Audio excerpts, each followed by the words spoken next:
شهر رمضان الذي أنزل فيه القرآن هدى للناس وبينات من الهدى والفرقان فمن شهد منكم الشهر فليصم ومن كان مريضا أو على سفر فعدة من أيام أخر يريد الله بكم اليسر ولا يريد بكم العسر ولتكملوا العدة ولتكبروا الله على ما هداكم وَلَعَلَّكُمْ تَشْكُرُونَ اعوذ باللہ من الشیطان الرجیم بسم اللہ الرحمن الرحیم وَمَن يَقْنُتْ مِنكُنَّ لِلَّهِ وَرَسُولِهِ، اور تم میں سے جو اللہ اور اس کے رسول کی فرما برداری کرے گی اور نیک عمل کرے گی، اسے ہم اس کا اجر 2 بار دیں گے، اور ہم نے اس کے لیے باعزت رزق تیار کر رکھا ہے۔ اے نبی کی بیویوں، تم عورتوں میں سے کسی ایک جیسی نہیں ہو، اگر تقوی اختیار کرو تو بات کرنے میں نرمی نہ کرو کہ جس کے دل میں بیماری ہو طمع کر بیٹھے، اور وہ بات کہو جو اچھی ہو۔ السلام علیکم ورحمۃ اللہ وبرکاتہ۔ آج ہم دورہ قرآن میں پارہ نمبر 22 پارے کا آغاز کریں گے، اور اس کے آغاز میں سورہ الاحزاب ہے، اور 22 پارے کے آغاز میں ہی اللہ تعالیٰ نے امہات المومنین کو مخاطب ہو کر فرمایا ہے کہ جو کوئی بھی امہات المومنین میں سے اللہ اور اس کے رسول کے لیے اپنے آپ کو وقف کرے گی اور نیک اعمال کرے گی، اللہ تعالیٰ اس کو دگنا اجر عطا فرمائے گا، اور اس کے لیے پاک رزق کو تیار کر دیا گیا ہے۔ اس کے ساتھ ہی ساتھ اللہ تعالیٰ نے تمام امت کی عورتوں کے لیے اور امہات المومنین کے لیے گفتگو اور رہن سہن کے آداب بھی بتائے ہیں۔ اللہ تعالیٰ نے امہات المومنین کو اس امر کی بھی تلقین کی ہے کہ جب وہ کسی سے بات کریں تو نرم آواز سے بات نہ کیا کریں، تاکہ جس کے دل میں مرض ہو وہ ان کی آوازوں کو سن کر طمع نہ رکھے اور معروف طریقے سے بات کریں۔ اللہ تعالیٰ نے امہات المومنین کو اس امر کی بھی تلقین کی کہ وہ اپنے گھروں میں مقیم رہیں اور جاہلیت کی بے پردگی اور بناؤ سنگھار کا اظہار نہ کریں، اور نماز کو قائم کریں، زکوٰۃ کو ادا کریں، اور اللہ اور اس کے رسول کی اطاعت کریں۔ بے شک اللہ تعالیٰ چاہتا ہے کہ نبی کے گھر والوں سے ناپاکی کو دور کر دیا جائے اور ان کو پاک صاف کر دیا جائے، اور یہی سارے آداب گفتگو اور آداب رہن سہن امت مسلمہ کی تمام خواتین کے لیے بھی ہیں۔ اس کے بعد زید بن حارثہ رضی اللہ تعالیٰ عنہ کا واقعہ اس صورت میں بتایا گیا ہے۔ اللہ تعالیٰ نے بتایا کہ حضرت زید رضی اللہ تعالیٰ عنہ کی اپنی اہلیہ کے ساتھ ناچاکی ہو گئی، تو اللہ تعالیٰ نے جناب رسول صلی اللہ علیہ وسلم کو حکم دیا کہ وہ زید کی مطلقہ کے ساتھ شادی کر لیں۔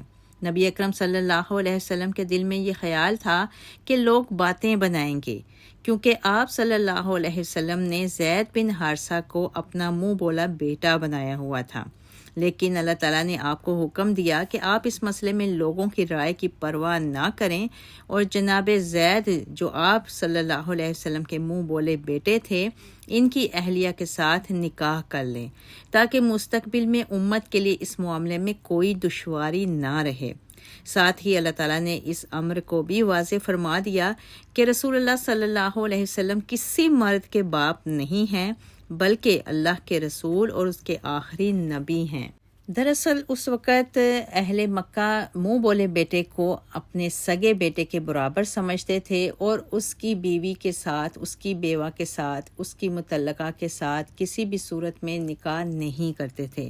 اللہ تعالیٰ کا مقصد اس قانون کو ختم کرنا تھا، اور منہ بولے بیٹے کی اسلام میں کوئی حیثیت نہیں ہے، نہ ہی اس کا وراثت میں کوئی حصہ ہے، اور نہ ہی وہ اپنا نسب چینج کر کے اپنے ساتھ کسی دوسرے مرد کا نام اپنی ولدیت میں لکھ سکتا ہے۔ اس چیز کی اسلام میں ٹوٹلی ممانعت بتائی گئی ہے۔ نبی کریم صلی اللہ علیہ وسلم نے اپنی حیات مبارکہ ہی میں اس امر کا اعلان بھی فرما دیا تھا کہ آپ صلی اللہ علیہ وسلم اللہ کے آخری نبی ہیں، اور آپ کے بعد 30 جھوٹے آئیں گے جن میں سے ہر ایک نبوت کا دعویٰ کرے گا اور آخر میں دجال آئے گا۔ نبی مکرم صلی اللہ علیہ وسلم کی زندگی ہی میں مسلمہ کذاب اور اسود انسی نے نبوت کا دعویٰ کیا، لیکن اللہ نے ان دونوں کو ذلت آمیز موت سے دوچار کر دیا۔ اس کے بعد بھی ہر دور میں جھوٹے مدعیان نبوت پیدا ہوئے اور ہر ایک نے اپنے آپ کو نبی قرار دیا، لیکن اللہ نے ہر ایک کو ناکام اور نامراد بنا دیا۔ یہ جھوٹے مدعیان نبوت اور ان کے پیروکار چھوٹی چھوٹی ٹولیوں اور گروہوں میں تقسیم ہو کر رہ گئے۔ رسول اللہ صلی اللہ علیہ وسلم کی نبوت اور رسالت کا اعتراف کرنے والوں میں اضافہ ہی اضافہ ہوتا چلا جا رہا ہے۔ وَلِلَّهِ الْحَمْدُ عَلَى ذَلِكَ۔ اور ختم نبوت کے پروانے خاتم النبیین کی ختم نبوت کا عقلی اور علمی انداز میں دفاع کرتے چلے آ رہے ہیں، الحمدللہ۔ اس کے بعد اس سورہ احزاب میں اللہ تبارک و تعالیٰ نے مومنوں کو حکم دیا کہ وہ اللہ کا کثرت سے ذکر کیا کریں اور صبح و شام اللہ تعالیٰ کے ذکر میں مشغول رہا کریں۔ اللہ تعالیٰ نے ارشاد فرمایا وَالَّذِي يُصَلِّي عَلَيْكُمْ وَمَلَائِكَهُ، اللہ تعالیٰ اور اس کے فرشتے مومنوں پر درود بھیجتے ہیں تاکہ ان کو اندھیروں سے نکال کر روشنی کی سمت گامزن کر دیں، اور اللہ تعالیٰ مومنوں پر مہربانی کرنے والا ہے۔ اس کے بعد پردے کا حکم بھی اسی صورت میں نازل ہوا۔ اللہ تعالیٰ نے نبی مکرم صلی اللہ علیہ وسلم کو حکم دیا کہ وہ اپنی بیویوں، بیٹیوں اور مومن عورتوں کو کہہ دیں کہ وہ جلباب کو اوڑھا کریں۔ جلباب سے مراد ایک ایسا لباس ہے جس نے عورت کو سر کے بالوں سے لے کر پاؤں کے ناخن تک ڈھانکا ہو اور صرف ایک آنکھ نظر آ رہی ہو۔ اس لباس کا مقصد یہ تھا کہ وہ پہچان لی جائیں اور کوئی ان کو تنگ نہ کرے۔ اللہ تعالیٰ نے قیامت کے دن کے حوالے سے بتلایا کہ جب قیامت کا دن آئے گا تو جہنمیوں کو اوندھے منہ جہنم کی آگ میں ڈالا جائے گا۔ اس موقع پر جہنمی یہ کہیں گے کہ اے کاش ہم نے اللہ اور اس کے رسول کی بات کو مانا ہوتا، اور کہیں گے کہ ہم نے اپنے بڑوں اور سرداروں کی بات کو مانا، پس انہوں نے ہمیں گمراہ کر دیا، اور کہیں گے اے ہمارے پروردگار ان کو دگنا عذاب دے اور ان پر لعنت برسا۔ اللہم اجرنا من النار، اللہم اجرنا من النار، اللہم اجرنا من النار، آمین یا رب العالمین۔ اس کے بعد اللہ تعالیٰ نے موسیٰ علیہ السلام کا ایک واقعہ ذکر کیا ہے۔ اللہ تعالیٰ نے اہل ایمان کو اس بات کی نصیحت کی ہے کہ اے ایمان والو، تم ان کی طرح نہ ہو جاؤ جنہوں نے موسیٰ علیہ السلام کو تکلیف پہنچائی، تو اللہ تعالیٰ نے ان لوگوں کی کہی ہوئی بات سے ان کی برات ظاہر کر دی، اور وہ اللہ کے نزدیک بڑی وجاہت والے تھے۔ امام بخاری رحمہ اللہ نے جناب موسیٰ علیہ السلام کو تکلیف دینے کے واقعہ کو نقل کیا ہے کہ جناب موسیٰ علیہ السلام بڑے شرمیلے انسان تھے اور وہ ہر وقت اپنے جسم کو ڈھانک کر رکھتے تھے۔ بنی اسرائیل کے لوگ اس حیا کی وجہ سے بدگمانی کا شکار ہو گئے کہ جناب موسیٰ کی ذات میں کوئی عیب موجود ہے، چنانچہ وہ ان کے بارے میں چہ مگویاں کیا کرتے تھے۔ اللہ تعالیٰ نے بنی اسرائیل کی زبان بندی کا فیصلہ فرما لیا۔ ایک دن آپ علیہ السلام غسل کرنے گئے تو اپنا کپڑا اتار کر پتھر پر رکھ دیا۔ اللہ کے حکم سے وہ پتھر ان کا کپڑا لے کر بھاگ پڑا۔ حضرت موسیٰ علیہ السلام اس کے پیچھے دوڑتے گئے یہاں تک کہ بنی اسرائیل کے ایک گروہ کے پاس پہنچ گئے۔ بنی اسرائیل کے لوگوں نے جناب موسیٰ کا جسم دیکھ کر اس بات کو پا لیا کہ ان کے جسم میں نہ تو برس تھا اور نہ ہی کوئی اور عیب، اور وہ شرمندہ بھی ہو گئے کہ بلا وجہ ہم موسیٰ علیہ السلام کو ایذا پہنچاتے رہے تھے۔ اہل ایمان کی ذمہ داری ہے کہ وہ اپنے نبی کی تکریم کریں اور آپ کی ذات کا ہر ممکن دفاع کریں۔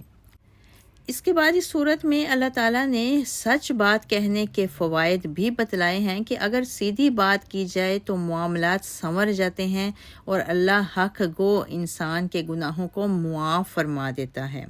سورہ الاحزاب کے بعد سورہ سبا کا آغاز ہوتا ہے۔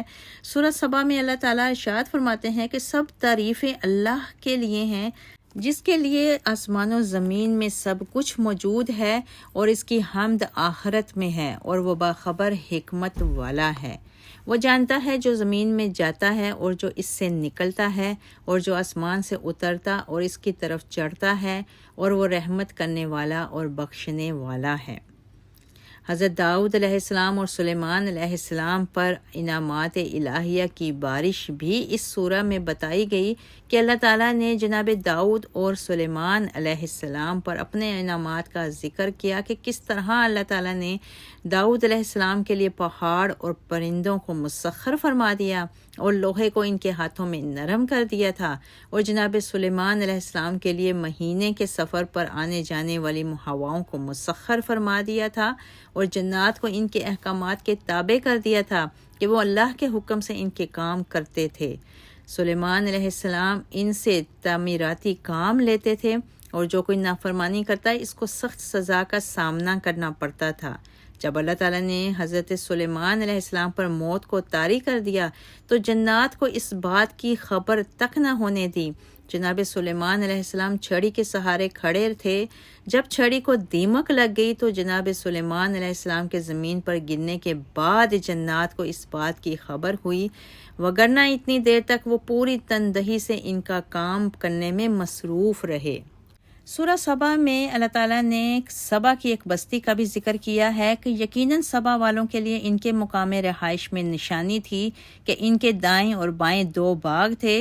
اللہ تعالیٰ نے فرمایا کہ تم اپنے رب کی دی ہوئی روزی کھاؤ اور اس کا شکر ادا کرو کہ پاکیزہ شہر ہے اور گناہوں کو معاف کرنے والا رب ہے۔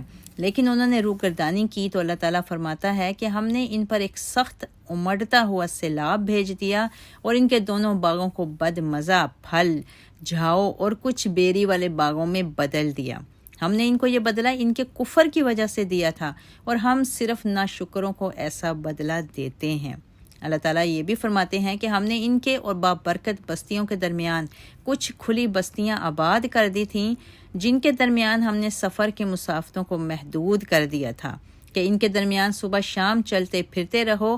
تو اس پر ان لوگوں نے کہا ربنا باعد بین اسفارنا، اے ہمارے رب ہمارے سفروں کے درمیان دوری بڑھا دے، اور انہوں نے اپنے اوپر ظلم کیا تو ہم نے ان کی ماضی کی داستان ان کو بنا دیا اور ان کو تتر بتر کر دیا۔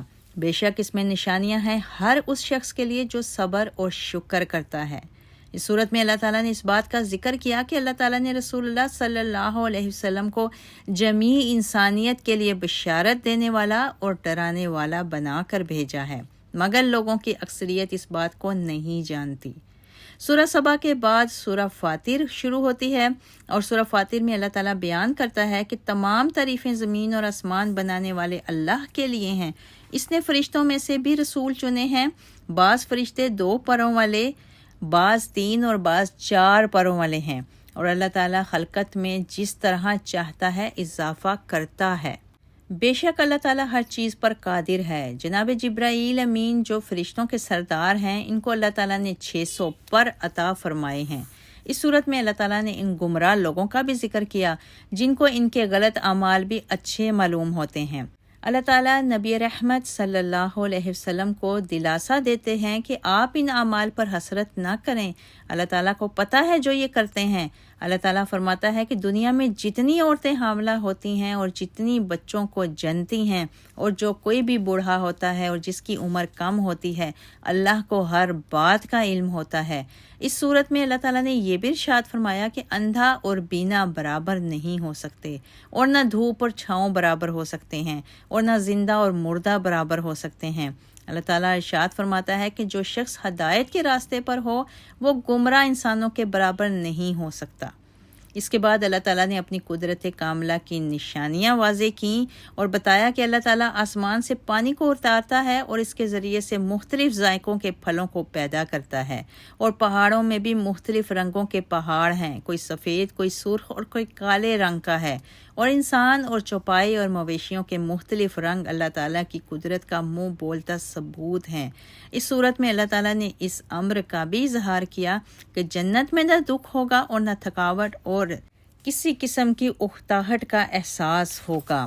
سورہ فاطر کے بعد سورہ یاسین شروع ہوتی ہے۔ سورہ یاسین ایک جلالی سورت ہے، اور اس میں اللہ تعالیٰ نے قرآن حکیم کی قسم کھا کر کہا کہ بے شک محمد صلی اللہ علیہ وسلم رسولوں میں سے ہیں اور ان کا راستہ ہی سیدھا راستہ ہے۔